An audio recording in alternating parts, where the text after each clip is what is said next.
রামিসের চেয়ে ছোট গতকাল চিটাঙে আমি দেখলাম ৪ বছর ৫ বছর অনেক ঘটনা ঘটতেছে। ১ সপ্তাহের মধ্যে অনেকগুলো ঘটনা ঘটলো।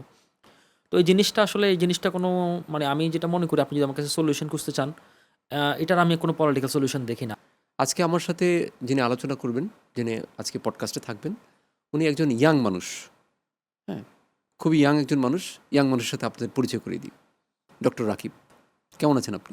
জি, ভালো আছি। আপনি নিশ্চয়ই ভালো আছেন। আমি ভালো আছি। আজকে ইয়ুথ বা ইয়াং পিপলদেরকে আমি খুব পছন্দ করি। পছন্দ করি এই সেন্সে, তারা খুব স্পষ্টভাবে কথা বলে। তারা যে কথাটা বলতে চায় সেটা খুব স্পষ্ট করে বলতেই তারা স্বাচ্ছন্দ্য বোধ করে। তা আমি আপনাকে দেখি যে আপনি এই যে আমাদের যে শোগুলো হয়, বিভিন্ন রকম পলিটিক্যাল শোগুলো যে হয়, আপনি খুব স্ট্রংলি কথা বলেন। এই স্ট্রংটা কি আপনি ছোটোবেলা থেকেই বলেন? হ্যাঁ, হ্যাঁ, আমি ছোটোবেলা থেকে খুব স্ট্রংলি কথা বলি। আমি ছোটোবেলা থেকে যখন স্কুল লাইফে, কলেজ লাইফে যখন বিদ্রোহ করতাম, উপস্থিত বক্তৃতা করতাম, রচনা প্রতিযোগিতা লিখতাম। আমি লেখালেখি জগতেরও মানুষ। আর ছোটোবেলার মধ্যে আমার মধ্যে একটা বলিষ্ঠতা একটা ভাব ছিল আগে থেকেই, এবং আমি খুব মানে চঞ্চল টাইপেরও, এখনও চঞ্চল। আর আমার বাড়ি হচ্ছে কুমিল্লা। তো আমাদের ওই অঞ্চলের মানুষ এমনিতেই খুব ফাস্ট কথা বলে, খুব দ্রুত কথা বলে, এবং মানে ধরেন এক সেকেন্ডে যদি আপনি ৩টা শব্দ উচ্চারণ করেন, আমরা হয়তো ৫টা শব্দ উচ্চারণ করি। তো সেক্ষেত্রে আমার ডিবেট করার কারণে, উপস্থিত বক্তৃতার কারণে, যেখানে টাইম লিমিট করা থাকতো, তো এই কারণে আমার মধ্যে এই ফাস্টনেসটা আরও বেশি গ্রো করেছিল আর কি। আপনি তো ডাক্তার। জি। তো তার মানে আপনি অনেক মেধাবী। কারণ ডাক্তারি পড়তে হলে আমি জানি, আমি নিজেও সায়েন্সের স্টুডেন্ট। জি। আমিও কেমিস্ট্রিতে পড়াশোনা করছি। আচ্ছা। তার মানে সব মেধাবীরাই ডাক্তারি পড়ে। তো হ্যাঁ। ডাক্তারি পড়ার পরে আমি সাধারণত খুব কম মানুষকেই দেখেছি যে তারা এই অ্যানালিস্ট হয়, বা তারা পলিটিক্যালি তারা খুব ইচ্ছুক হয়, বা তারা এত সুন্দর করে কথা বলে। হ্যাঁ, ডাক্তারদের তো আমরা আমরা দেখি যে ডাক্তাররা তো কথা বলে না। গেলাম, সব কিছু দেখলো, দেখে একটু ২-৩টা ওষুধ লিখে আচ্ছা যান। তা আপনি এত সুন্দর করে কথা বলেন। না, না, এটা আসলে ব্যাপারটা না। আমি এমন না যে মেডিকেলে ঢোকার পরে থেকে এগুলো শুরু করছি। আমি মানে ফ্রম মাই আর্লি চাইল্ডহুড থেকে আমি এসব লাইনে অভ্যস্ত। আমি কবিতা লিখতাম। ইভেন আমার যখন ১ম বই প্রকাশ হয়, সেটা ছিল ২০১৫ সালে, তখন এইচএসসি পরীক্ষার্থী। তো ইভেন আমি আমার লাইফে আমি যে ২ টা মানুষকে মেন্টর মানছি, বা যে ২ টা মানুষকে আমি আমার আইডল হিসেবে দেখি, সেই ২ টা মানুষই ডাক্তার। এবং ডাক্তারের বাইরে অনেক কিছু করে। দুজনে খুব পরিচিত মুখ। আমার মেডিকেল লাইফের আগ থেকে যখন আমি ঢাকায় আসি ১৩ সালে, রাজুক কলেজে পড়ি, তখন আমি বিভিন্ন পত্রিকা ফান সেটা লিখতাম, পত্রিকায় কলাম লিখতাম। তখন একটা মানুষের নাম সবসময় দেখতাম। ১ম আলো, রস আলো পত্রিকায়, ক্যাডেট রস, মেডিকেল রস, ডক্টর মহিউদ্দিন কাউসার। তো ওনাকে আমি আমার লাইফে মেন্টর মানি। তারপরে ২০১৭ সালে একটা মানুষের সাথে আমার পরিচয় হয়। আ মা নাম হচ্ছে ডাক্তার জাহিদুর রহমান। তিনি এই মুহূর্তে মাননীয় প্রধানমন্ত্রীর পলিসি স্ট্র্যাটেজি উপদেষ্টা, একই সাথে তথ্য এবং সংস্কৃতি মন্ত্রণালয়ের উপদেষ্টা। তো উনিও যখন পত্রিকায় কলাম লিখতেন, তখন উনিও টুকটাক টকশো করতো, তখন ওনার সাথে আমার পরিচয় হয়। অনেক লম্বা সময় পরিচয় ওনার সাথে আমার। এবং আমি সবসময় বলি যে জাহিদ ভাইকে যখন আ এখন অনেক সারা বাংলাদেশের মানুষ চেনে, অনেক দিন থেকেই চেনে ওনাকে। কিন্তু যখন আমি ওনার সাথে পরিচয় হয়, তখন বাংলাদেশে খুব বেশি মানুষ ওনাকে চিনত না। এবং আমি ফান করে বলি যে জাহিদ ভাইকে যখন ৫ টা লোক চিনত না, তখন থেকে আমি ওনাকে চিনি, বা ওনার সাথে আমার পরিচয় আছে। এবং উনি অনেক মাল্টি ডাইভার্সিটির লোক। এবং আপনি যদি ওনাকে আজকে পলিটিক্স নিয়ে কথা বলতে বলেন, আজকে মিলিটারি নিয়ে কথা বলতে বলেন, ফিলোসফি নিয়ে কথা বলতে বলেন, সাহিত্য নিয়ে কথা বলতে পারেন, উনি যেকোনো মুহূর্তে ইনস্ট্যান্ট ডেলিভারি দিতে পারে। তো উনার এই চিন্তা জগৎটা আমাকেও খুব আকৃষ্ট করে এখনো।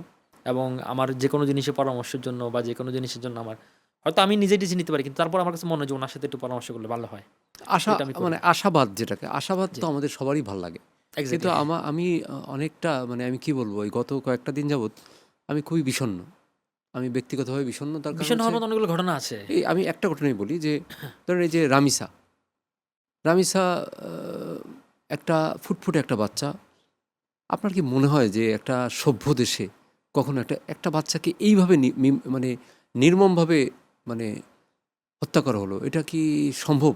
এটা সভ্য মানে দেশে? এটা আসলে সভ্য দেশের চেয়ে বড় কথা হচ্ছে, ধরেন যারা এ ধরনের হত্যাকাণ্ড করে, বা যারা রেপ করে, বা যারা সেক্সুয়ালি পারভার্ট, এটা তো আমাদের মেডিকেল সায়েন্স অনুযায়ী সাইকিয়াট্রি অনেকগুলা ডিজিজ রয়েছে। মানে এই ডিজিজগুলোর মধ্যে ফেলাতেও, মানে ক্যাটাগরি করতেও আমার খুব দ্বিধাদ্বন্দ্ব হয়। এবং মানে এটা চিন্তাই করা যায় না। একটা মানুষকে, আপনার মেয়েকে, একটা বাচ্চা শিশুকে আপনি রেপ করে হত্যা করে ফেলছেন। তারপরে কিছুক্ষণের মধ্যে আপনি গলা কেটতেছেন। মানে এটা, মানে ধরেন আছে না, মানে গরুর গলা কাটা দেখতে, পশুর গলা কাটা দেখতেও তো মাঝে, মাঝে হাত কাঁপে। সেখানে একটা জীবন্ত মানুষকে রেপ করে মেরে ফেলা হচ্ছে, বাচ্চা শিশু। মানে আমরা না, ধরেন আমাদের সোসাইটিতে এই একটা ধারণা অনেকদিন থেকে প্রচলিত আছে যে, সেটা হচ্ছে কি, মেয়েরা পর্দা করে না, শালীনতা বজায় রাখে না। তো নানা কারণে হচ্ছে কি, পুরুষদের সেই যৌন উত্তেজক হয়ে যায়। কিন্তু একটা বাচ্চা শিশু, মানে এখানে যৌন উত্তেজনা কিছু নেই। ইভেন রামিসের চেয়ে ছোট গতকাল চিটাঙে আমি দেখলাম ৪ বছর ৫ বছর অনেক ঘটনা ঘটতেছে। ১ সপ্তাহের মধ্যে অনেকগুলো ঘটনা ঘটলো। তো তো এই জিনিসটা কোনো মানে আমি যেটা মনে করি আপনি যদি আমার কাছে সলিউশন খুঁজতে চান, এটার আমি কোনো পলিটিক্যাল সলিউশন দেখি না। আমি যেটা মনে করি যে আমাদের সোসাইটির অনেক রন্ধ্রে রন্ধ্রে সোসাইটি ভেঙে যাচ্ছে। ধরেন আপনি কিছুদিন আগেও গাজীপুর একটা ঘটনা ঘটলো যে সেখানে একটা ফ্যামিলিতে সে ৫ জন মানে ৫ জনকে মেরে ফেলে তার লাশটা পরবর্তীতে লাশে না, পাওয়া এখন গেল। এই রেপের কারণটা কি আপনার মনে হয় পর্দা? পর্দা না না, করা? আমি সেটাই বলতেছি। মানে এটা আপনি সেই ক্লাসিফিকেশনও ফেলতে পারবেন না। যদি এটাও আপনি যুক্তিতে একটা ধরে নেন কথার খাতিরে, না, কথার আমি কথায়। আমি কেন বললাম? কারণ ইউরোপে আমি সেটাই তো বললাম। ইউরোপে বা আমেরিকাতে বা অস্ট্রেলিয়াতে এই যে উন্নত দেশগুলোতে, ওখানে তো ওরা তো ওদের মতো অনেক সংক্ষেপ পোশাক পরেই কিন্তু বেরোচ্ছে। আচ্ছা, হ্যাঁ, সেখানে তো এই রেপের ঘটনার পরিমাণ কিন্তু খুবই কম। খুবই কম। আর মানে এটা মানে কোন অসভ্যতার একটা চূড়ান্ত পর্যায়ে। মানে আপনি এটা কোন লেভেলে গেছে এটা আমি এটাই বললাম যে ধরেন এটাকে আপনি ধরেন মানে অনেক কারণ আছে এখানে। কেন হচ্ছে না অনেকেই বলতেছেন সবগুলো কারণে সত্য। কিন্তু পুরোটা পুরোপুরি সত্য না। ধরেন কথা বলা হচ্ছে যে বিচার হচ্ছে না। বিচারহীনতা সংস্কৃতির কারণে এগুলো হচ্ছে। কথা বলছে স্ট্রিক্টলি মনিটরিং নাই। কেউ আবার অভিযোগ করছে সরকার আইন শৃঙ্খলা পরিস্থিতি নিয়ন্ত্রণ করতে পারছে না। মানে নানামুখী কথাবার্তা। কিন্তু ধরেন আমি যদি আপনি এই আলাপে যেতেই চান, হয়তো রিসেন্টলি একটা আলাপ শুরু হয়েছে যে সেটা হচ্ছে যদি আমরা শরিয়া আইন কায়েম করি তাহলে এটা বন্ধ হবে। তাই না? রিসেন্টলি এই আলাপও কিন্তু শুরু হয়েছে পাল্টাপাল্টি। আবার অনেকে এটাও বলছে যে খুনি দর্শককারীদেরকে যেহেতু মানে তার দোষটা সে স্বীকারোক্তি দিয়েছে, সুতরাং ১ সপ্তাহের মধ্যে তাকে প্রকাশ্যে ফাঁসি দেওয়া হোক।